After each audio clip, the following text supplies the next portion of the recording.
RTP. Nos acompaña el abogado Pablo Ceballos, secretario de Inversión Público-Privada. Vamos a hablar sobre el tema del proyecto de viaducto sur de Guayaquil, Quinto Puente. Bienvenido a la mañana en RTP. Secretario, gracias por acompañarnos para hablar de este y otros temas. Muy buenos días, qué gusto saludarlos y como siempre un gran saludo a toda la importante audiencia de RTP. No, gracias a usted por estar con nosotros esta mañana. Empezar por el Quinto Puente, una promesa que hace el presidente en su discurso presidencial y que asombró mucho porque, a ver, este Quinto Puente no es una deuda de él, es una deuda de años, de décadas. Y él pues tomó justamente o lideró el proyecto Quinto Puente, lo tomó al inicio de su mandato. Poco se dijo de cómo se llevó el proceso. Se habían dicho que se tenía por parte del Ministerio de Transporte y Obras Públicas 6 empresas interesadas. Luego no se llegó a nada. Hoy nuevamente se menciona Quinto Puente. ¿Qué se va a hacer finalmente con este viaducto? El Quinto Puente es una de las prioridades de infraestructura de obra pública del gobierno nacional y el presidente lo ha ratificado en su discurso de posesión. Sin embargo, esta promesa del presidente no es únicamente una mención que él ha hecho, sino que responde a una prioridad de carácter político, pero además responde a una planificación. Y me voy a permitir reseñar todas las acciones que como gobierno hemos tomado. En primer lugar, el Quinto Puente está siendo estructurado bajo la ley de asociaciones público-privadas. Y este proyecto fue priorizado por el Comité de Asociaciones Público-Privadas de manera legal y técnica en el mes de agosto del 2024. De tal forma que, además de una priorización política, responde ya a una planificación que se encuentra incorporada en los registros nacionales, que es de público conocimiento. En segundo lugar, este proyecto, como usted bien menciona, es una aspiración de hace algunas décadas y contaba con una ingeniería que se encontraba desactualizada, con unos estudios del año 2009. Y la primera decisión que se tomó fue actualizar estos estudios, por lo que el Ministerio de Transporte y Obras Públicas está actualizando todos los componentes del estudio de ingeniería y está por concluir esa tarea en estas semanas. Ese es el segundo paso que se tomó, que era absolutamente necesario. Pero como este proyecto va a buscar financiamiento privado, se hicieron estimaciones previas con esos estudios de ingeniería y se determinó que en cualquier escenario, para que la tarifa futura no se eleve en exceso, no se dispare y que el proyecto pueda ser viable financieramente, se iba a requerir aportes del gobierno nacional, además de la inversión privada. Y es por eso que se tomó la decisión de que las vías de acceso que ya se pueden construir inicien su proceso de construcción, y para ello se firmó un convenio en el mes de diciembre de 2024 con la Prefectura del Guayas para que inicie las obras de acceso.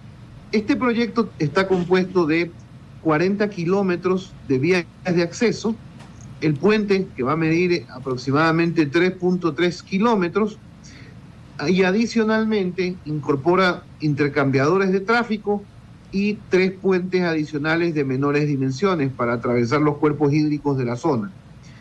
A la fecha se encuentran ya en el proceso de construcción 23 kilómetros de vías de acceso, 2 de los puentes menores, y todo por un presupuesto de 120 millones de dólares, de los cuales ya se transfirieron a la prefectura la primera parte, que son 35 millones de dólares. Este año está planificado transferirse 50 adicionales y el saldo el próximo año a la conclusión de las obras. De tal forma que este proyecto, más allá de una promesa del presidente, es ya una realidad. Se está construyendo en su primera etapa y vamos a continuar avanzando con lo que corresponde en este momento, que es la estructuración financiera, que son todos los estudios necesarios para tener un modelo económico y una estrategia de financiamiento para los inversionistas que tengan interés en el proyecto.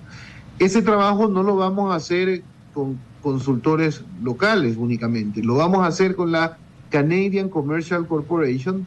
Ya firmamos el primer paso para su contratación, que es un memorándum de entendimiento, y con esta entidad del gobierno de Canadá vamos a desarrollar toda la estrategia financiera, la promoción internacional del proyecto, además del modelo económico y la corrida financiera para 30 años. Este modelo económico debe incluir además la operación y mantenimiento del proyecto para los próximos 30 años, de tal forma que, como se podrá dar cuenta, esta no son solamente promesas, es una realidad y responde a una planificación para lograr su conclusión. Abogado Ceballos, ¿cuál es el ahorro anual estimado que podría generar, digamos, esta obra para el transporte pesado? En las estimaciones que se han realizado, porque en el estudio de ingeniería ya se incorporó un estudio de demanda, los transportistas que hoy toman la vía perimetral y cruzan el puente alterno norte para luego dirigirse para dirigirse hacia el sur de la ciudad, hacia la zona portuaria, van a ahorrar más de una hora de movilización. Y eso implica no solamente ahorro en tiempo, ahorro en dinero, ahorro en desgaste de los vehículos, sino incluso vamos a evitar mayores emisiones de estos vehículos que transportan carga a la zona portuaria de Guayaquil. De tal manera que es un proyecto que genera una serie de impactos positivos para el sector del transporte, para el sector exportador, para el sector de logística y por supuesto para el ciudadano, porque por toda la dinamización económica que va a generar no solo en Guayaquil, sino en la región sur del país, porque todos los productos que vienen de Machala, que vienen de Cuenca, que vienen del centro del país, van a tener una vía más eficiente y más segura para transportar sus productos hasta la zona hasta la zona portuaria para productos sea de exportación o sea retiro de mercaderías de importación. Abogado Ceballos, aprovechando justamente este último comentario que hacía, teníamos hace poco un representante comercial del gobierno de Perú que entre otras cosas posicionaba la importancia del puerto de Chancay, recientemente inaugurado en el Perú, y que el cambio en la cadena logística. Él decía que Perú hoy presenta a Chancay incluso como el destino final de una serie de mecanismos de cabotaje o de transportación marítima hasta allá para tomar ruta hacia Asia. Le hago una pregunta, ¿cuál es la estimación a largo plazo o la incidencia que puede tener logísticamente, por ejemplo, para acopiar mercaderías que eventualmente puedan ser enviadas al Perú y tomar destino directo hacia el Pacífico, hacia Asia? ¿Han generado algún tipo de proyección en ese sentido? Por ejemplo, ¿resulta más sencillo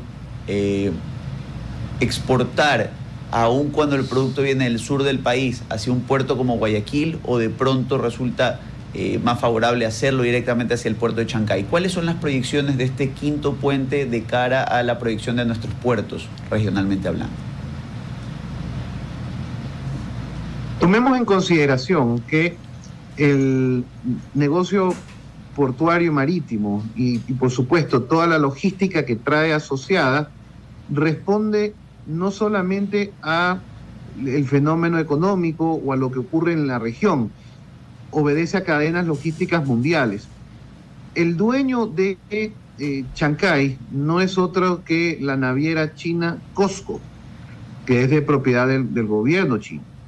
De tal manera que las rutas de COSCO que van hacia China ahora usan el puerto de Contecón en el sur de Guayaquil, con quien han llegado a un acuerdo para posteriormente llevar las mercaderías a Chancay y de ahí salir en ruta directa hacia China. Se utiliza Chancay no solamente como un puerto regional del Perú, sino como un puerto internacional de transferencia. de tal forma que las perspectivas de Chancay no afectan al comercio exterior ecuatoriano, sino que por el contrario es un factor más para su dinamización. El quinto puente y todas las infraestructuras que estamos planificando en el esquema de asociación público-privada y además en los proyectos de obra pública contribuyen a esta dinamización y a la cadena logística mundial. Es por ello que consideramos que el quinto puente, junto con otros proyectos que vendrán en el futuro, como la futura vía Cuenca-Guayaquil, en la que ya estamos trabajando en sus estudios de prefactibilidad, van a aportar en esa dirección. Secretario, el presidente también nombró otras obras, la E25 y otras más que se van a hacer. En temas de contratación pública y justamente tomando en cuenta que hay un factor importante aquí sobre la realización de estas obras y ese factor económico, el tema fiscal, ¿cómo se necesita más normativas para poder tener las alianzas público-privadas o en qué se estaría trabajando en estos momentos para poder cumplir con lo que no solamente se ha prometido en el discurso, por decirlo de una manera también de conocimiento que lo hace el presidente, sino que el Ministerio de Transporte y Obras Públicas también tiene de prioridad hacer alrededor del país?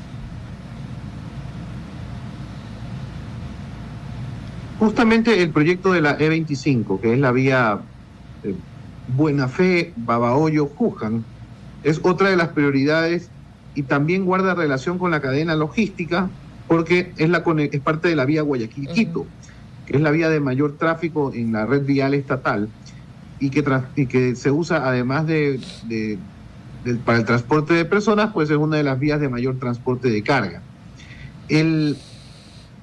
Este proyecto también se está ejecutando en una primera etapa de 20 kilómetros de ampliación a 4 carriles desde el tramo de Babahoyo hasta San Juan y se incorporan además a lo largo de los 120 kilómetros de esta vía tramos de rebasamiento de 3 kilómetros a 4 carriles para darle fluidez.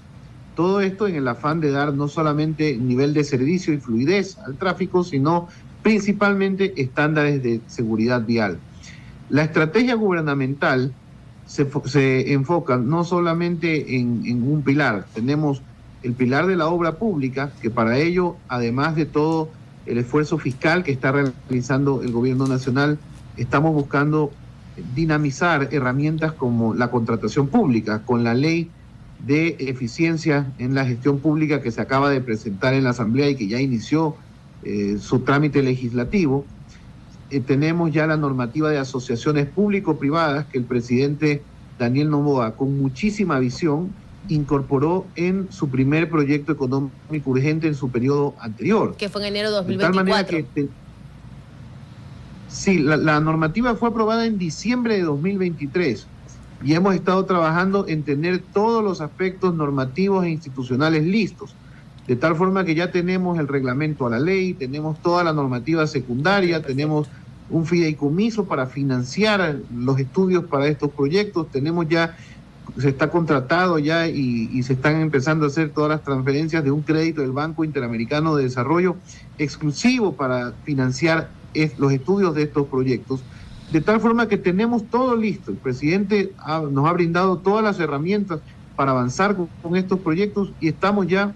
hemos concluido los primeros estudios a nivel de prefactibilidad, estamos ya avanzando a los estudios de factibilidad y tenemos todo listo para, concluidos estos estudios, salir a concurso público con los primeros proyectos bajo la ley de asociaciones público-privadas del presidente Noboa, de tal manera que la estrategia de desarrollo de infraestructura y transporte, así como otros sectores como energía o incluso sectores sociales, se apalanca no solamente en la inversión pública, sino también en proyectos de inversión público-privada.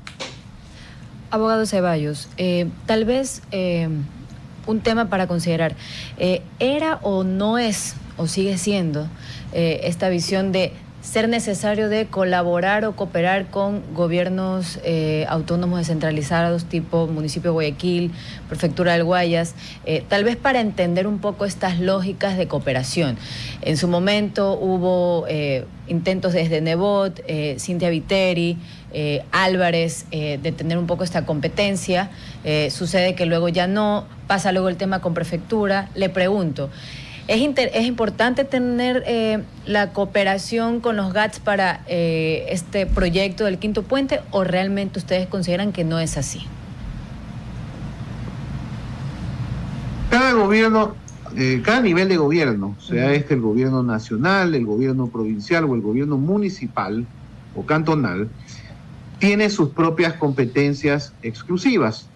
En otras palabras, la ley y la Constitución a cada nivel de gobierno le da su trabajo, le asigna lo que le corresponde. De tal forma que los proyectos del gobierno nacional se ejecutan desde el gobierno nacional. Sin embargo, existen aspectos donde se requiere la colaboración y el cumplimiento de las competencias de cada nivel de gobierno para sacar adelante los proyectos. Por citar un ejemplo, para cuando se requieran los procesos de expropiación en estos proyectos, evidentemente se requiere del municipio para obtener los certificados catastrales, para los registros de las expropiaciones en el registro de la propiedad, pero esto implica el cumplimiento de sus obligaciones. En caso de requerir colaboración, estamos seguros de que los niveles de gobierno respectivos, por la prioridad e importancia de estas obras, no pueden cerrar sus puertas, más allá de que están obligados al cumplimiento de sus obligaciones legales. Nosotros como gobierno nacional tocaremos las puertas que correspondan en el momento correspondiente, así como con la prefectura se vio la necesidad de que se hagan cargo de las vías de acceso, de 23 kilómetros de vías de acceso, no del lado de Guayaquil, sino del lado de Durán y Naranjal. Así, en el futuro no se descartan colaboraciones, pero lo principal es que cumplan con sus deberes legales y constitucionales. Secretario Ceballos, le agradecemos muchísimo por habernos acompañado en la mañana en RTP. Muy amable. Muchas gracias. Muy buenos días y un gran saludo a su audiencia. A usted éxito en su gestión, abogado Pablo Ceballos. RTP